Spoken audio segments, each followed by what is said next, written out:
Assalamualaikum warahmatullahi wabarakatuh. Salam sejahtera bagi kita semua. Om Swastiastu, Namo Buddhaya, salam kebajikan. Selamat pagi, siang, sore, dan malam semuanya. Di sini kami akan mempresentasikan hasil diskusi kami mengenai Properties of Contact Free Language, tugas dari Bapak Priyosi Disasongko selaku dosen pengampu mata kuliah teori bahasa dan otomata. Terlebih dahulu, kami izin memperkenalkan diri. Yang pertama ada Arifa Alif Malika Khoryunisa.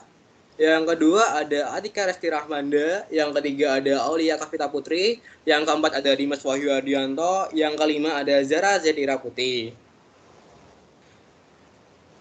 Selanjutnya untuk pokok bahasan yang akan kita sampaikan. Yang pertama ada Chomsky Normal Form. Yang kedua ada Pumping Lemma for CFL. Yang ketiga ada Closure Properties. Yang keempat ada Decision Properties. Dan yang kelima ada CYK Algoritma. Untuk materi selanjutnya akan dijelaskan oleh Ica. Silahkan. Baik, terima kasih. Jadi di sini Chomsky Normal Form. Chomsky Normal Form merupakan prosedur untuk menemukan grammar ke Chomsky Normal Form. Bentuk normal Chomsky dapat dibuat dari sebuah tata bahasa bebas konteks yang telah mengalami penyederhanaan, yaitu dengan cara penghilangan useless production, penghilangan unit production, dan non-label variable.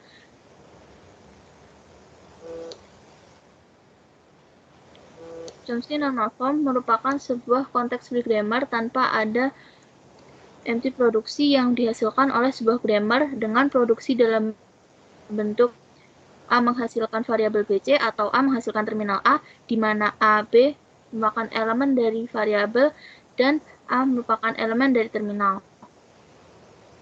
Chomsky Normal Form dapat dibuat dari konteks grammar yang telah disederhanakan, yaitu eliminasi empty production, eliminasi unit production, dan eliminasi useless symbol.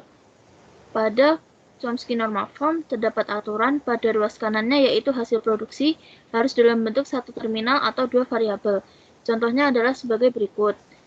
X menghasilkan variabel YZ, kemudian Y menghasilkan terminal P, kemudian Z menghasilkan Q. Kemudian pembentukan Chomsky Normal Form dari konteks free grammar. Jadi syarat pertama, konteks free grammar harus sudah dalam bentuk sederhana. Nah, jika sudah dalam bentuk Chomsky Normal Form, maka biarkan saja. Namun, jika belum dalam bentuk Chomsky Normal Form, di sini terdapat dua cara, yaitu yang pertama, lakukan penggantian aturan produksi yang ruas kanannya memuat simbol terminal dan panjang ruas kanannya lebih satu, kemudian buat variabel baru atau aturan produksi, bila perlu, kemudian terbentuklah Chomsky Normal Form. Atau dengan melakukan penggantian simbol aturan produksi yang ruas kanannya memuat lebih dari dua simbol variabel. Kemudian buat variabel aturan produksi yang baru bila perlu. Nah, penggantian-penggantian tersebut bisa dilakukan berkali-kali sampai akhirnya semua aturan produksi dalam bentuk Chomsky Normal Form. Selama dilakukan penggantian, kemungkinan akan diperoleh aturan-aturan produksi baru dan juga memunculkan simbol-simbol variabel baru.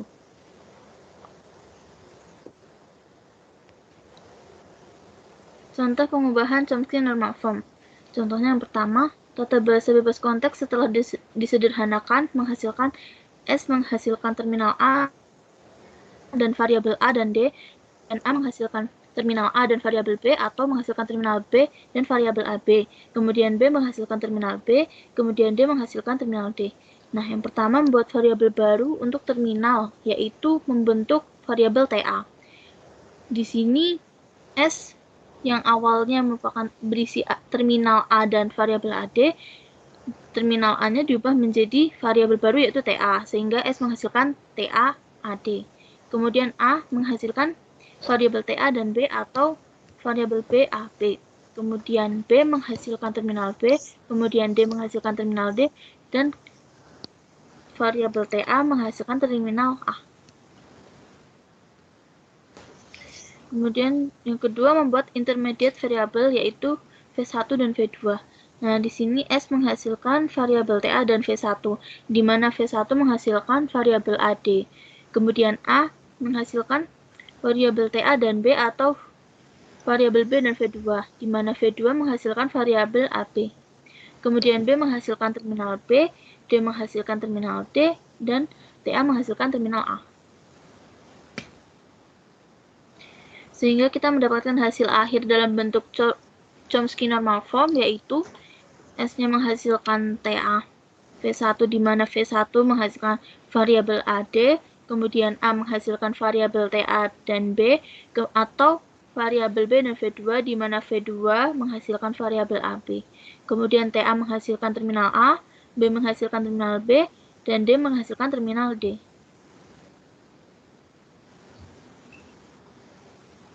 Selanjutnya, pumping lemma. Pumping lemma merupakan teorema yang digunakan untuk menunjukkan bahwa jika string tertentu milik suatu bahasa, maka string tertentu lainnya juga harus milik bahasa tersebut.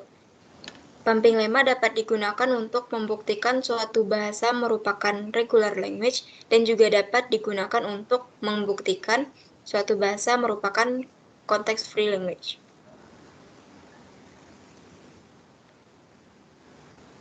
Di sini kita akan membahas pumping lemma untuk CFL. Sedikit berbeda dari pumping lemma pada regular language, pumping lemma pada CFL kita harus melakukan pumping dua string di tengah string secara bersamaan. Maksudnya kita melakukan jumlah salinan yang sama untuk masing-masing stringnya. Terdapat 3 syarat untuk melakukan pumping lemma pada CFL. Yang pertama, ada U, V pangkat I, X, Y pangkat I, Z di dalam L untuk setiap I besar sama dengan 0. Lalu yang kedua, panjang V dan panjang Y itu besar dari 0. Yang ketiga, panjang V, X, dan Y itu kecil sama dengan P. Selanjutnya, pembuktian sebuah bahasa bukan CFL.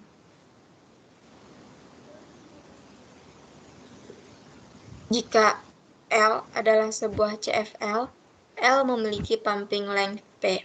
Sedemikian sehingga setiap string S, di mana panjang S lebih besar sama dengan P, dapat dibagi menjadi 5 bagian S, yaitu S-nya sama dengan U, V, X, Y, dan Z. Sedemikian sehingga kondisi berikut harus benar. Ketiga syaratnya harus benar. Lalu untuk pembuktian sebuah bahasa bukan CFL dengan pumping lemma itu kita menggunakan kontradiksi, di mana langkahnya yang pertama, asumsikan bahwa L adalah CFL. Yang kedua, L harus memiliki pumping length atau P. Yang ketiga, semua string yang lebih panjang dari P dapat dipump atau dipompa dengan panjang S lebih besar sama dengan P. Lalu temukan string S sedemikian sehingga S-nya besar sama dengan P. Lalu bagi S menjadi 5 bagian, yaitu U, V, X, Y, Z. Setelah itu, tunjukkan bahwa U, V, X, Y, Z bukan elemen dari L untuk beberapa I. Selanjutnya, mempertimbangkan antara cara S agar dapat menjadi U, V, X, Y, Z. Lalu, tunjukkan bahwa tidak satupun dari hal tersebut memenuhi 3 kondisi pumping secara bersamaan. Dan akhirnya S tidak dapat dilakukan pumping, itu artinya sudah kontradiksi. Masuk kepada contoh soal. Buktikan bahwa L sama dengan A pangkat N, B pangkat N, C pangkat N, di mana N besar sama dengan 0, bukan sebuah CFL. Penyelesaiannya, yang pertama, L harus memiliki panjang pumping length P. Lalu kita ambil sebuah nilai string S, di mana S sama dengan A pangkat P, B pangkat P, C pangkat P.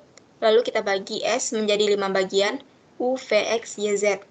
Lalu dimisalkan P sama dengan 4, maka S-nya menjadi A pangkat 4, B pangkat 4, dan C pangkat 4. Untuk case pertama atau kasus pertama, V dan Y-nya hanya boleh diisi satu jenis simbol. Simbol yang dimaksud di sini adalah A atau B atau C. Nah, awalnya kita ambil dulu untuk V-nya diisi dengan AA, lalu Y juga diisi dengan C. Sisanya U berisi dengan A, X berisi AB, BB, BC, lalu Z-nya CC. Selanjutnya, case 2. Diambil sembarang P, di mana P-nya itu harus lebih kecil dari S. Di sini kita ambil nilai P-nya sama dengan 2, sehingga U V pangkat 2 X Y pangkat 2 Z, sehingga U yang awalnya A tetap A, V yang awalnya AA menjadi AA, X tetap AB, BB, BC, Y yang awalnya C menjadi CC, lalu Z tetap CC. Hasilnya AA, AB, BB, BC, CC, CC, C, atau A pangkat 6, B pangkat 4, dan C pangkat 5. Di sini terjadi kontradiksi terhadap L, sehingga L bukan CFL atau Context Free Language. Selanjutnya, closure properties of context free language. Context free language atau tata bahasa bebas konteks itu dapat diterima oleh push-down automata, tapi tidak oleh finite automata. Context free language itu bisa dihasilkan oleh context free grammar yang memiliki bentuk sebagai berikut, yaitu A menghasilkan terminal P di mana N itu harus sebuah non-terminal dan T adalah sebuah terminal. Selanjutnya, properties of context free language. Yang pertama ada union. Jika L1 dan L2 adalah dua bahasa bebas konteks, maka L1 union L2 juga akan termasuk sebagai bahasa bebas konteks. Untuk contohnya sendiri yaitu sebagai berikut. Dapat dilihat bahwa pada kondisi L1 jumlah A aksen harus sama dengan jumlah B aksen, dan pada kondisi 2 L2 jumlah B aksen harus sama dengan jumlah C aksen. Apabila salah satu dari dua kondisi itu benar, maka termasuk sebagai bahasa bebas konteks. Selanjutnya ada concatenation. Jika L1 dan L2 adalah dua bahasa bebas konteks dan dilakukan concatenation, maka akan termasuk sebagai bahasa bebas konteks. Contohnya yaitu sebagai berikut. Jadi pada kondisi L1, jumlah A aksen harus sama dengan jumlah B aksen, dan pada kondisi L2, jumlah C aksen harus sama dengan jumlah D aksen. Lalu jumlah C aksen harus sama dengan jumlah D aksen. Jadi kita bisa membuat push-down automata. Yang pertama-tama akan kita lakukan push A aksen, kemudian dilakukan pop pada B aksen, kemudian push D aksen, lalu pop D aksen, sehingga dapat diterima oleh push-down automata, maka akan termasuk sebagai bahasa bebas konteks. Kemudian ada clean closure. Jika L1 bahasa bebas konteks, maka clean closure L1 juga menjadi sebuah bahasa bebas konteks. Contohnya dapat dilihat seperti di layar. Kemudian ada intersection and complementation. Jika L1 dan L2 adalah dua bahasa bebas konteks dilakukan intersection, maka tidak perlu sebagai bahasa bebas konteks.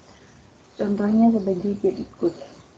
Pada kondisi L1, jumlah A aksen harus sama dengan jumlah B aksen, dan pada kondisi L2, jumlah B aksen harus sama dengan jumlah C aksen.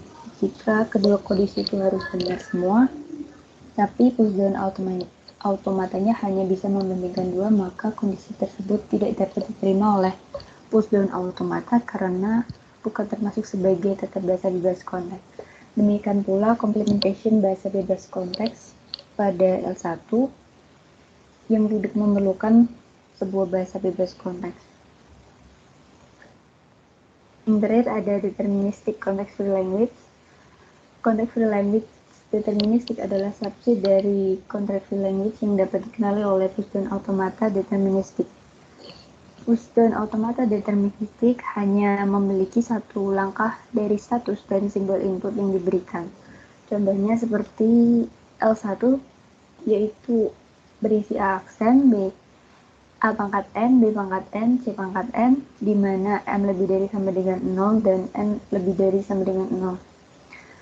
Pada kondisi L1 termasuk sebagai deterministic context free language karena A aksen dapat kita lakukan push back dan B aksen dapat dilakukan pop.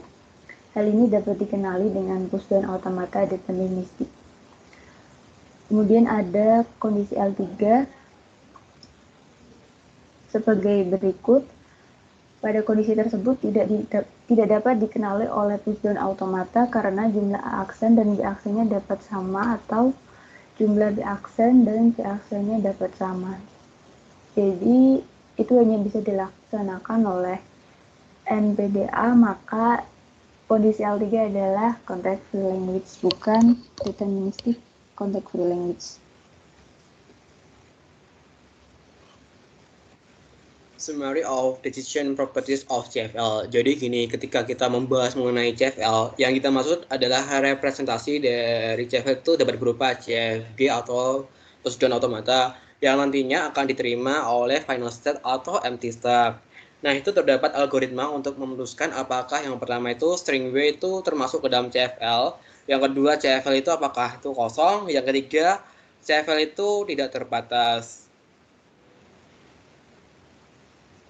Selanjutnya, decision properties of CFL itu berguna untuk menguji kekosongan CFL, yang kedua itu untuk menguji keterbatasan, yang ketiga itu untuk menguji keanggotaan string, dan yang keempat untuk meninjau permasalahan CFL yang tidak dapat diputuskan.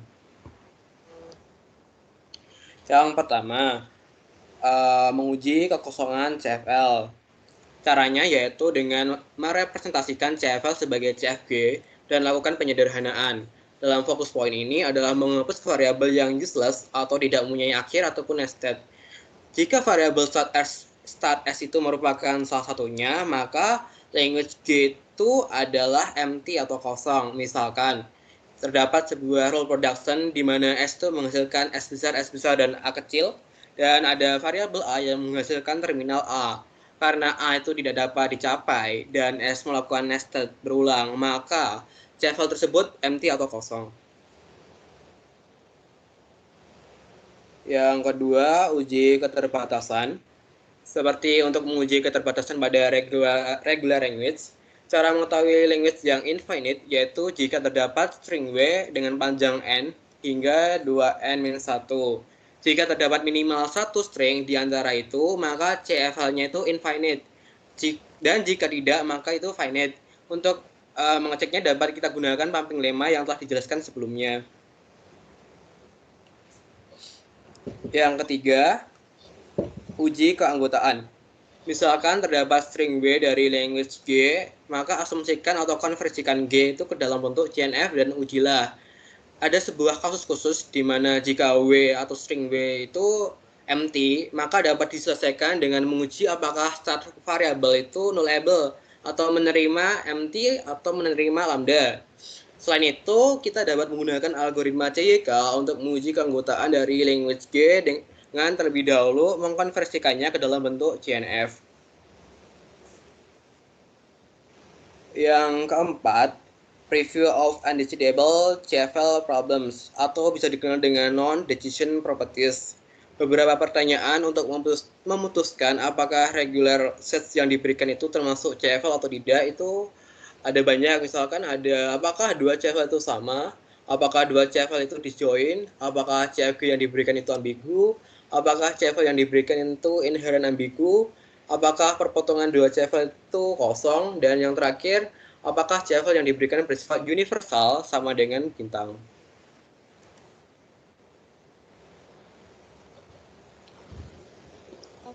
Selanjutnya adalah algoritma CYK. Algoritma CYK atau algoritma Dirac-Younger-Casami yang didapat dari nama penciptanya sendiri yaitu Jacob, D.H. Younger, dan T. Casami merupakan algoritma parsing dan keanggotaan atau membership untuk tata bahasa bebas konteks. Nah, algoritma ini sendiri memiliki syarat dan tujuannya sendiri. Syarat untuk menggunakan algoritmanya adalah tata bahasa yang ada atau aturan penulisan yang ada harus dalam bentuk normal Chomsky.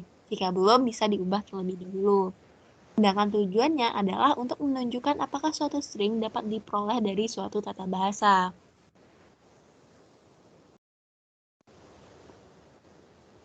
Algoritma CYK, seperti yang bisa terlihat di layar,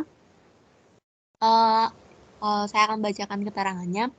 N di sini adalah panjang string yang akan diperiksa.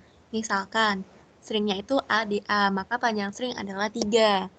I menyatakan kolom ke, J menyatakan baris ke tahapan nomor 2 dan 3 untuk mengisi tabel baris pertama kolom 1 kurang N. Tahapan nomor 4 itu untuk iterasi dari baris kedua sampai baris ke N. Tahapan nomor 5 itu adalah untuk iterasi untuk mengisi kolom 1 sampai N kurang baris plus 1 pada suatu baris. Untuk yang nomor 7 itu inisiasi VIJ dengan kosong. Nomor 8 dan 9 adalah iterasi untuk memeriksa mana saja yang akan menjadi anggota.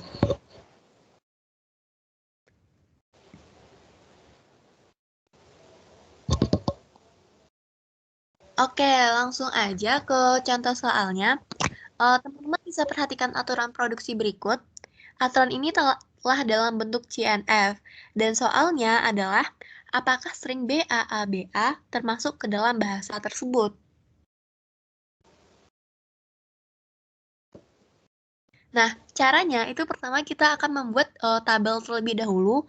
Karena BAABA adalah 5 string, maka tabel yang terbentuk adalah 5 kali 5. Kemudian kita langsung aja ke algoritmanya.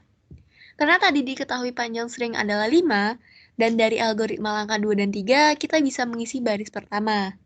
Jadi yang pertama untuk V11 kita periksa apakah ada aturan produksi yang menurunkan B. Nah, jawabannya ada, yaitu B besar menghasilkan B kecil, sehingga kita isi V11 atau kolom 1 baris 1 dengan B besar. Lalu iterasinya kita tambahkan 1, karena itu perulangan. Terus kita cek lagi, apakah ada aturan yang menurunkan A? Jawabannya itu ada, yaitu A besar menurunkan A kecil, dan C menurunkan A kecil, sehingga V21 diisi dengan A, C.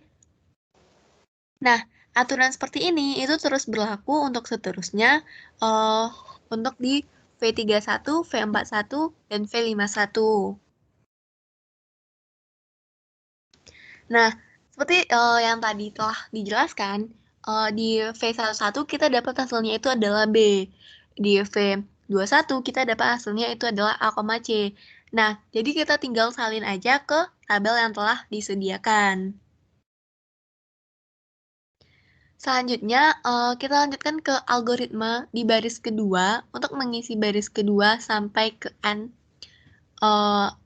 itu yang pertama, kita periksa F12 dengan algoritma yang tadi, FIK kurang FIKA, J tambah kurang K.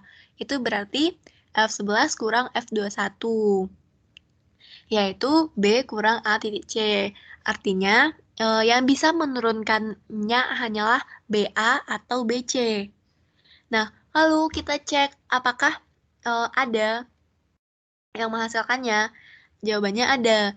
Dari S yaitu menurunkan BC, A menurunkan BA. Maka dari itu kita isi V12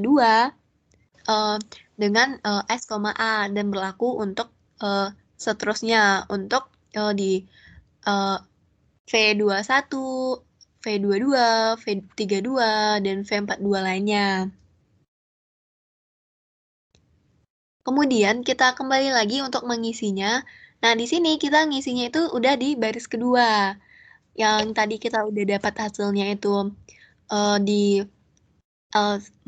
yang tadi kita udah dapat hasilnya itu di V12 kita dapat SA, di V22 kita dapat B, maka kita tinggal salin aja ke tabelnya.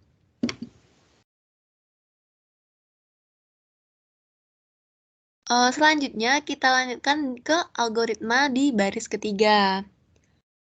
Untuk baris ketiga, pertama untuk V13 kita periksa seperti tadi, berarti V11 kurang V22 dan V12 kurang V31. Yaitu hasilnya itu B kurang B dan S titik A kurang A titik C. Artinya yang bisa menurunkan hanyalah BB, SA, AA, SC, atau AC. Namun, berdasarkan aturan produksi yang tadi udah ada di soal awal, tidak ada aturan yang bisa menurunkannya, sehingga nantinya tabel diisi dengan himpunan kosong. Nah, untuk di V23 dan V33, Caranya sama dengan cara V13, namun V23 dan V33 ada aturan produksi yang dapat menghasilkannya. Yaitu di V23 itu ada B, dan V33 itu juga ada B. Kemudian kita lanjutkan ke tabel kembali. Jika tadi kita udah ngisi sampai yang baris kedua, maka sekarang kita isi di baris ketiga. Nah, tadi kita sudah dapat di baris ketiga yang V13 itu himpunan kosong. Di V23 itu B, dan V33 itu juga B. Jadi kita tinggal salin aja ke tabelnya. Oke, selanjutnya kita lanjut lagi ke baris keempat. Sama juga seperti tadi, untuk V14 kita periksa juga dengan VIK kurang VI tambah K, J kurang K. Itu berarti hasilnya itu kita dapat V11 kurang V23, dan V12 kurang V32, dan V13 kurang V41. Dan hasilnya itu ada B kurang B, dan S titik A kurang S titik C, dan himpunan kosong kurang B. Artinya yang bisa menurunkannya hanyalah BB, SS, SC, AS, atau AC. Namun, kembali lagi, tidak ada aturan produksi yang dapat menurunkannya, aturan produksi yang tadi di soal awal ya teman-teman. Sehingga nantinya tabel bagian ini akan diisi dengan himpunan kosong. Tetapi, pada tabel V24, itu ada aturan produksi yang dapat menurunkannya, yaitu S menurunkan BC, A menurunkan BA, C menurunkan AB. Sehingga V14 bisa kita isi dengan SAC. Lalu kembali lagi kita mengisikan tabelnya yang udah kita dapatkan tadi dengan himpunan kosong dan S, A, C. Nah, di sini kita udah sampai di baris kelima, baris yang terakhir teman-teman. Kembali lagi caranya sama. Untuk V15 kita periksa VIK kurang VI tambah K, J kurang K. Karena ini ada aturan rekursif, berarti itu ada V11 kurang V24, dan V12 kurang V33, dan V13 kurang V42, dan V14 kurang V51. Nantinya akan menghasilkan B kurang S titik A titik C, dan S titik A kurang B, dan himpunan kosong kurang S titik A, dan himpunan kosong kurang A titik C. Artinya yang bisa menurunkannya hanyalah BB, BA, BC, SB, dan AB. Nah, dari sini ada aturan produksi yang bisa mengerjakannya, yaitu S menurunkan AB atau BC, A menurunkan BA, C menurunkan AB. Maka V15 kita isi dengan SAC. Jadi hasilnya dapat dengan memperhatikan syarat suatu untai yang dapat diturunkan dari simbol awal. Maaf teman-teman, yang di sini kita lanjut isi tabelnya terlebih dahulu. Itu di tabel yang terakhir itu kita isi dengan S, A, C seperti yang udah kita dapat tadinya. Oke. Selanjutnya, jadi hasilnya dapat dengan kita memperhatikan syarat suatu untai dapat diturunkan dari simbol awal, di mana VI kali N menguat simbol awal, maka BA dapat diturunkan.